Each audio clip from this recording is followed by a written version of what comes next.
Uncertainty continues to loom large on the global tariff front. That's still going on. But US President Donald Trump has once again warned that the United States could impose even higher tariffs on countries attempting to use the recent Supreme Court verdict to challenge previously announced trade duties. Now, that rhetoric is once again stirring volatility across global markets that we can see. Back home, domestic equities remain range-bound, hovering near crucial support levels as investors weigh global headwinds against local fundamentals. So, where do we stand now? That's the bigger question for you as an investor.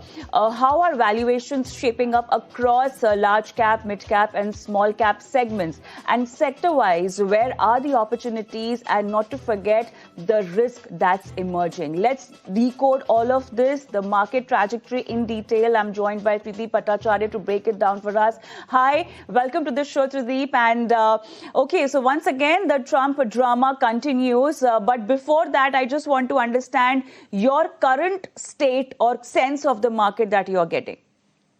Kavita, thanks for inviting me to your very popular show. And hello to all the viewers. I would say that my prognosis is that after going through 12 to 15 months of earnings downgrades, India has entered into an earnings upgrade cycle, which on a bottom-up basis is good news for India. This was the last result season was the second quarter in a row where we saw earnings upgrades come through. And I think the markets are resilient, driven by that. However, the global front, while things seemed as though they are resolving themselves, particularly on the tariff front, it has become a little more confusing overall from a commentary that we are hearing. So net, if I were to assess the market situation now versus where it was 12 months ago, I would say our bottom-up India-specific situation is a thumbs up. Meaningfully better than where we were 12 months ago. 12 months ago, we were earnings downgrades. Now we are seeing earnings upgrades. The macro positioning is a lot more clearer. The interest rates are down. Government is focused on creating growth. On the other side, the global risks, which include tariffs, the currency volatility, and also the yen carry trade. These three risks, which are at the moment in front of markets, are all global in nature. And that's where you are seeing markets being in range bound. But bottom up, we are in a good spot. All right, bottom up, according to you, we are in a good spot. But then, let's just take it sector-wise. And I want to understand the Indian IT sector and definitely the AI boom that's going on and causing destruction even in the global markets, especially the US. How brave one has to be to brace all of this if you are invested in IT? So I think IT, like many times in the past 20 years, is going through another sort of a step over or change where one dominant trend takes over from the earlier, AI being the recent one. If you look at last 20 years, starting with Y2K, then package implementation boom, then software as a service, then cloud, and now AI.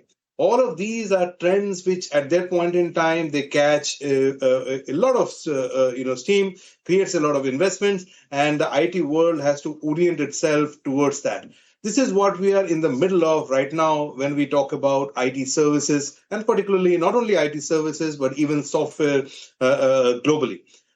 As the tech world kind of readjusts itself to the new reality, to the new trend, there are going to be disruptions. There are going to be a bit of instability before it creates stability. We think that at the moment, Indian IT services as a sector is going through that, which is in the contrast. We have a technology fund where we have been overweight US tech and underweight India tech for the last 2 years. But hopefully, over the next few months, as the tech world grapples with it, we think that the valuations will start to become reasonable when they again become investable. But for now, I think the sector from a P multiple basis is going through a bit of a change, reflecting the new reality in the AI world than what it was. Our stance in this scenario is to watch out for stability before we step in to kind of, as you said, brave the tech world. Right. One specific thing that we are hearing from the experts, especially on the AI wave, this seems to be looking far much more trickier than the Y2K in the past. Do you agree with it? Well, when Y2K came through, people thought about the same. It's only that it was some time ago, so people have kind of forgotten about that. But yes, AI is amongst whether it was package implementation, SaaS, or cloud, this seems to be a bigger wave than all the three that I talked about earlier.